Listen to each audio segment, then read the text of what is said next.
બોટાદના ઇતિહાસમાં સૌથી મોટું ડિમોલેશન હાથ ધરવામાં આવ્યું। બોટાદના ખસ રોડ પર બીજા દિવસે પણ ડિમોલેશનની કામગીરી હાથ ધરાઈ, જે અંતર્ગત પાકા મકાનો, દુકાનો, પતરાના શેડ સહિત ગેરકાયદે દબાણો દૂર કરવામાં આવ્યા।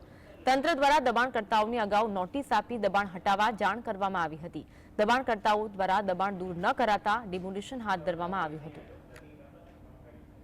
બોટાદ શહેરમાં હાલમાં તંત્ર દ્વારા જે ડિમોલેશનની કામગીરી ચાલી રહી છે તેમાં આજે ખસ રોડ બોટાદ ખાતે કામગીરી છે તે ચાલુ છે। આ કામગીરીમાં તંત્રને તથા વહીવટીતંત્રને યોગ્ય રીતે એડ થાય તે માટે પોલીસ પ્રશાસન દ્વારા પૂરતો બંદોબસ્ત રાખવામાં આવેલો છે।